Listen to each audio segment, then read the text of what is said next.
How about WWE Elimination Chamber 2024? Now, we were talking before the show. Josh says that the card is very predictable, which I do somewhat agree with him on. But as I was telling him before the show, predictability is not always a bad thing. And I do think that this card does set us up for WrestleMania 40, obviously in Philadelphia, which may have very well been saved over the last couple of weeks by the Bloodline story. But, Josh, where would you like to start when it comes to Elimination Chamber? Uh, there's a couple of things. I have nothing wrong with Raquel Rodriguez coming back and winning that last chance battle royal last night on Raw. But WWE, Triple H, what about Shayna Baszler? What? What about her? Like, she should absolutely be in this match.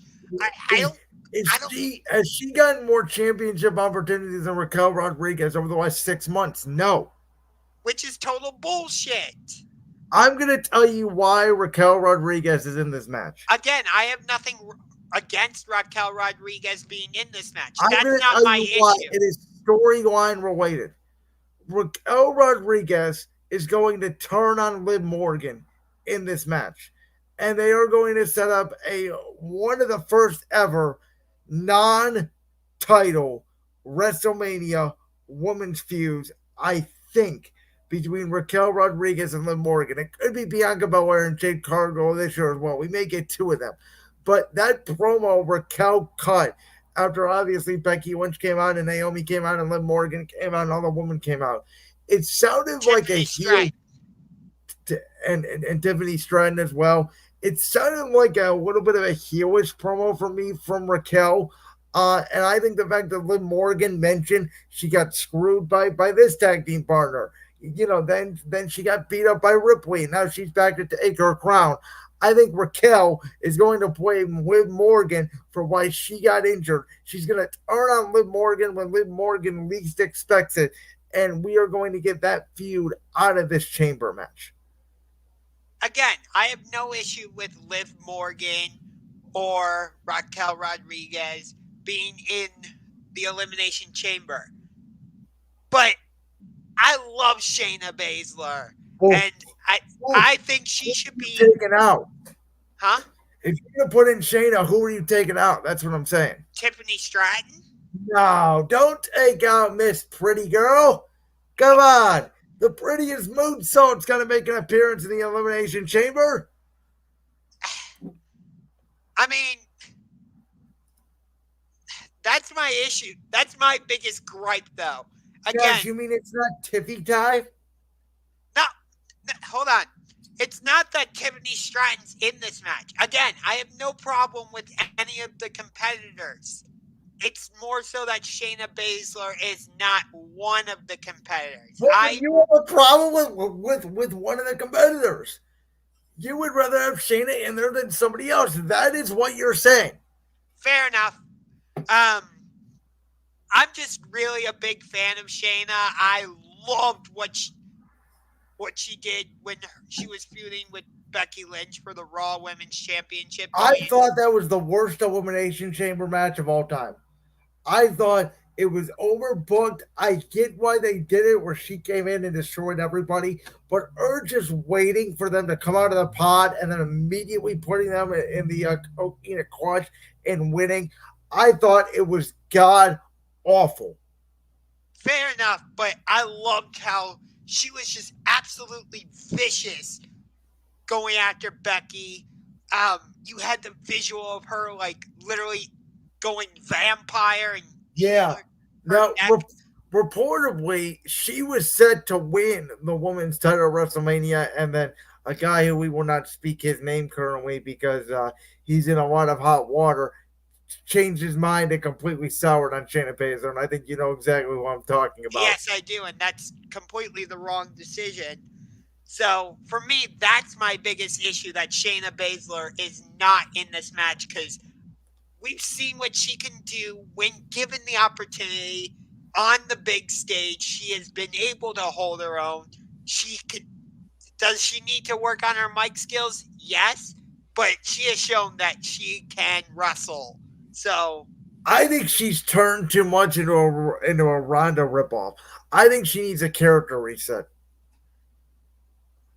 I understand that, and that's also part of my issue. Is like I think she did have momentum from after the Ronda Rousey stuff, and WWE didn't capitalize on that. I do like the tag team with her and Starks, and I get they're trying to rebuild the women's tag team division because they have to, because Vince completely, or I mean, I'll just say it, yeah, Vince completely destroyed the tag team division, and Triple H has attempted to rebuild it. I Um, guess, But, but and I know, listen, it's going to take time. I've always said I've never been a fan of the titles to begin with. I never thought they should have been introduced when they were introduced 5 years ago inside the Elimination Chamber. I thought it should have been a women's singles championship instead. I think it's a lot easier to get somebody over as a singles competitor first and then transition them to a tag team. That's just me. But you bring that up, and with the men's elimination chamber, we'll get more into the actual chamber matches here in a minute. But do you remember 2019? Kofi Kingston replaces Mustafa Ali in the elimination chamber.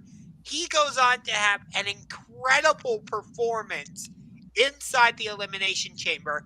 And then we got Kofi Mania, which culminated in him winning the WWE Championship. And you you get it. yes, sir.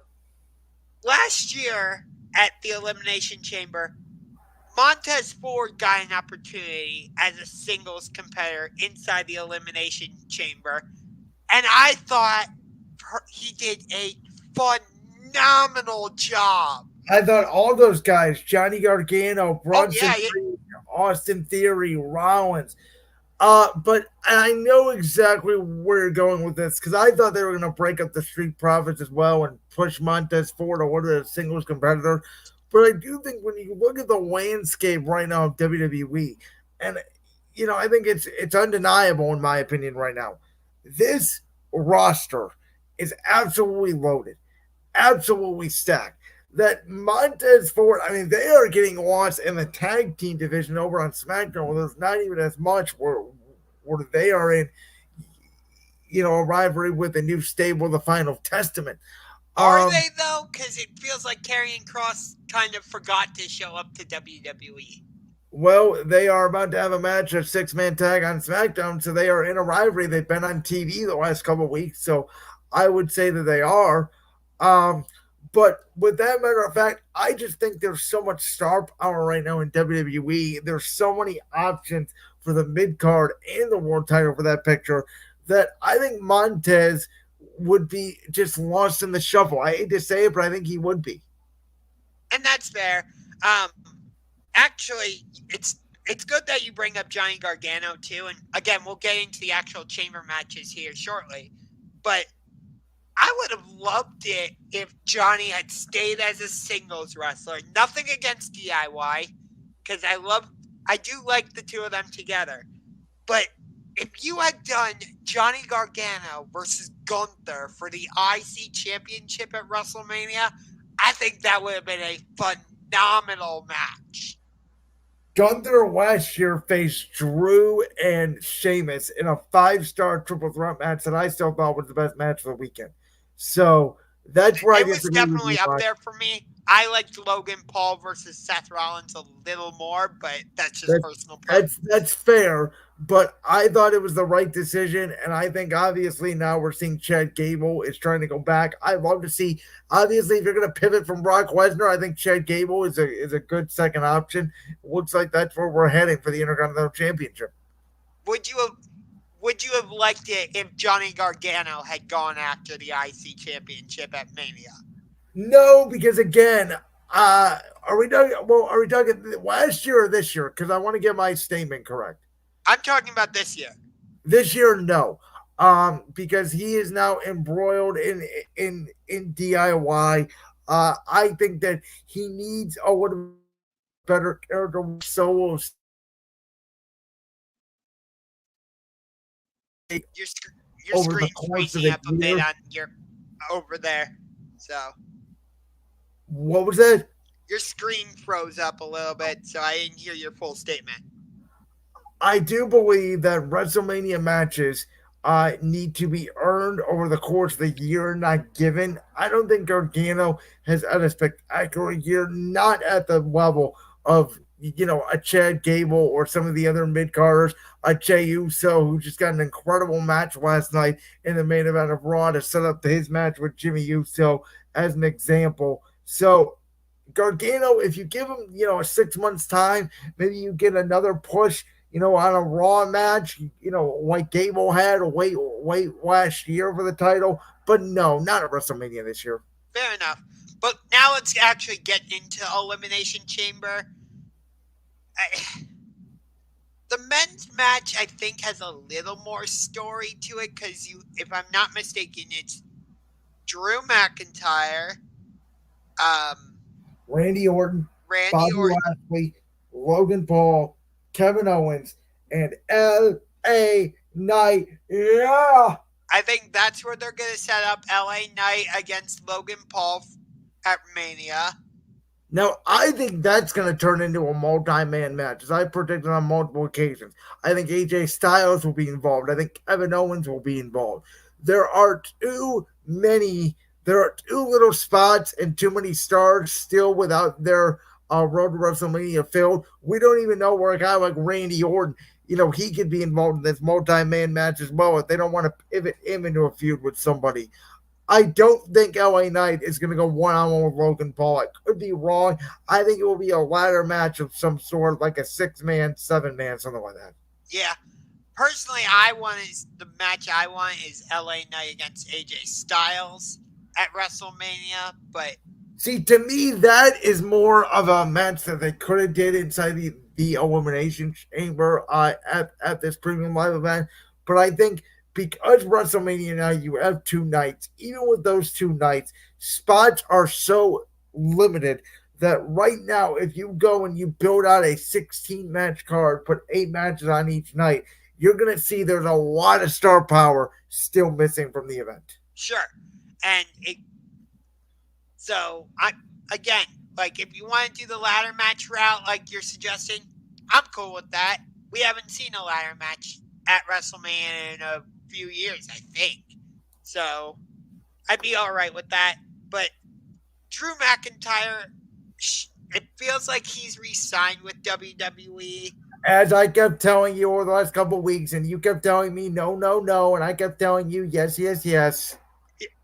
I don't think he would be getting this type of main event push if he wasn't re-signed with the company. So I don't want it to be a one-on-one match between him and Seth at Mania. It's not going to be. It's going to be Seth, him, and Sami Zayn in a triple threat match, more likely on night 2 of WrestleMania, where I don't know if they're going to put the title on Drew. I would put the title on Sami by having him actually pin Seth. Drew does not get pinned. Drew gets protected. Drew can still continue a little bit of run where he says he can get screwed by Sami because he did not get pinned. And Sami then goes into a feud with McIntyre where, Sami holds onto the belt for a little bit and then maybe Drew takes it from him at SummerSlam or something like that. But what do you do with Damian Priest, who has the Money in the Bank? So this is the other thought I had. What if Sami wins or... yes, Sami wins and Priest cashes in. Priest cashes in, becomes the world heavyweight champion. Then Drew McIntyre can still get screwed, and you can have Drew, Sami, and Priest basically involved in a rivalry where eventually McIntyre would win the championship in a triple threat match. Interesting. But yeah, Drew's winning this match. I have nothing more to say about it other than that. Is not a bad thing. I will stress this throughout the entire event because I think we're still going to get very good matches. I just mentioned the 2020 Elimination Chamber with Shayna Baszler was not a great match. That was more because of the pace of it. you cannot really have, in my opinion, a bad Elimination Chamber match. It'd be a whole lot of effort to go out your way to make an Elimination Chamber match a bad match. I really liked the men's Elimination Chamber match last year, as I was saying earlier, not just because of the effort of Montez Ford, not just because of the effort of Johnny Gargano, but everybody. I even liked the spot when they left the door open and that allowed Logan Paul to come in and Yes. just destroy Seth Rollins, which I love. That whole feud was fantastic last year. I thought they should have did another match at Backlash and not did just the one WrestleMania match. I thought there was a missed opportunity there to get Logan on the card out there in Puerto Rico, but that's just me. That's fair. Um, for me, that was the best match of WrestleMania. The triple threat match with Gunther, Drew, and Sheamus was definitely up there, though. But this is partially my fandom for Seth. He's my favorite WWE superstar, so I'm gonna favor his matches a little bit more. Okay, on the woman's side, Yep. I think it's pretty obvious Becky Lynch is going to win this Elimination Chamber match, as you alluded to. What I'm very curious about is who is the final two and how she gets through her road. Because as she alluded to last night on Raw, she has a lot of history with the woman in this match. The likes of Liv Morgan, the likes of Naomi, the likes of Bianca Belair, obviously. Like, I think having Raquel turn on Liv and Liv get eliminated is a scenario. I think Bianca Belair and Becky Lynch being the final two, and Becky, who never really could put away Bianca, finally being able to hit her with a man and a slam because Bianca's not going to tap out to the disarmer, and having Becky Lynch win the chamber that way, and even having to essentially start the chamber, I think would also be a good touch for Becky. Have her essentially go through the whole route of some very talented women to get to earn her opportunity for the Women's World Championship match at WrestleMania 40. If you have Raquel turn on Liv Morgan like you're suggesting, I think it would be kind of cool if you have Becky and Raquel be the final two. What do you think? But how do you get Bianca out if it's not from Becky? Could be from Tiffany. I don't. I think Bianca Belair is such a mainstream star, and she has been very well protected. It takes a lot to put her down. I think Tiffany's going to be one of the first ones eliminated. I could see a Liv Morgan eliminating her.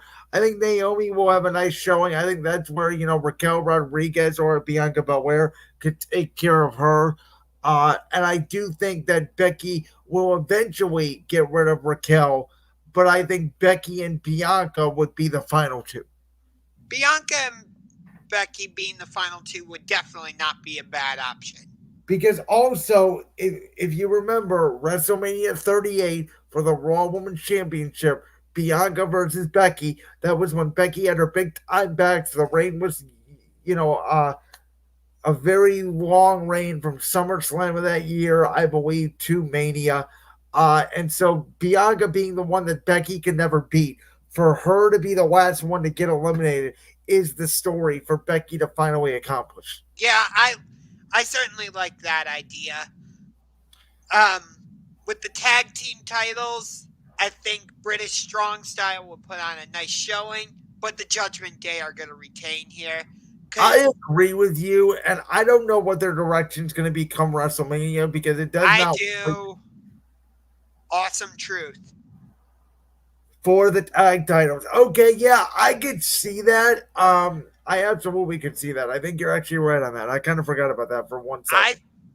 Because they've had R-Truth being so involved with. Oh, by the way, I think that they rushed this because it's WrestleMania season. I thought this was going to be the Sami Zayn sequel to the Bloodline. I thought that they were going to drag this out. Truth was going to be in the group for a few months, and then the turn was going to happen. But I think because Mania season is right around the corner, they sort of rushed it. R-Truth right now is arguably a top 5 over wrestler in the company. He's hilarious. Like, he can take it seriously, but he doesn't. By the way, they showed a stat last night on Raw. I don't know if you saw it. The longest tenured member of the WWE roster is R-Truth. No, I didn't see that. I didn't really watch Monday Night Raw last night. Although, just a quick side note, did you know that in a span of 3 days, the TKO group was at the Honda Center Yep. in Anaheim? It was the first part of the merger, and I will say there were some elements last night. They had a UFC wrestler call out Conor McGregor. Yep, that was Michael Chandler. So there were some elements there. Quick aside to that. Yes, which I personally I liked that because when it comes to the WWE and the UFC, I would say I'm more UFC than I am WWE. That's just me personally. Okay, so let's quickly get into Rhea Ripley, Nia Jax, the Women's World Championship. We Go both ahead. think Rhea is going to win. Now, Yes. I think this may be, I don't know. I think just because it's in Rhea's home country, I actually think this is going to main event the show. I would think so, yeah. Now, it's not the biggest match for a main event of a premium live event. And by the way, I don't think it should go that long either. No, I don't think Nia is as bad at the ring as some people think she is. I think she's gotten better since she's returned the second time. I'll say that. I think her character work has gotten better. I think this will be just two bulls going at it. I don't know if it will be a very long match, but I do think it will main event the show. Yeah, I would think it would. The only other thing we have on the card is the Grayson Waller effect with Cody Rhodes and Seth Rollins. This is going to be interesting because will The Rock and Roman Reigns show up? I doubt it. I think The Rock will. I don't think Roman will, but I do think The Rock will show up, and that's where they will make official what I think will be the night one main event of WrestleMania 40, which will be Seth Rollins and Cody Rhodes versus The Rock and Roman Reigns, which we will talk about, by the way, over the next 6 weeks as we get to night two, because there are so many scenarios for that Cody versus Roman match on both sides, whichever side you're on. You're on Cody finishing the story. I'm on Roman retaining. You can see both scenarios for both. There's about 20 scenarios. I don't want to dive into them tonight, but we will dive into them over the next few weeks. For sure. But do I think like this show overall is worth being in a stadium? No. But at the same time, I understand that CM Punk got injured. Gunther is having visa issues, so he's not able to travel. Roman's probably not working the show. So I get it. This show, Elimination Chamber, probably isn't what it was meant to be. But given the card they're presenting, no, not worth my time, personally. I understand what you're saying, but it's Australia. That crowd is going to be insane. And the best shows, in my opinion, are always the one we have no expectations for. They turn out to be the best ones. The ones that we have our expectations set sky to the roof for, they always under disappoint. I think this show will look back on as being a very good show. I'm not going to say it's going to be an A or an A plus show, even though I think it very well could be. I think we're going to have a lot of great moments, though. I think it's going to be a lot of fun because this regime that we are currently in barely misses on its premium live events. And for the most part, I would agree with you, except for when they brought CM Punk back. Yeah, well, that's called being a CM Punk hater, which you're allowed to be, but you still aren't. Yes, I am definitely a CM Punk hater, and I am definitely more of an AEW fan than I am WWE.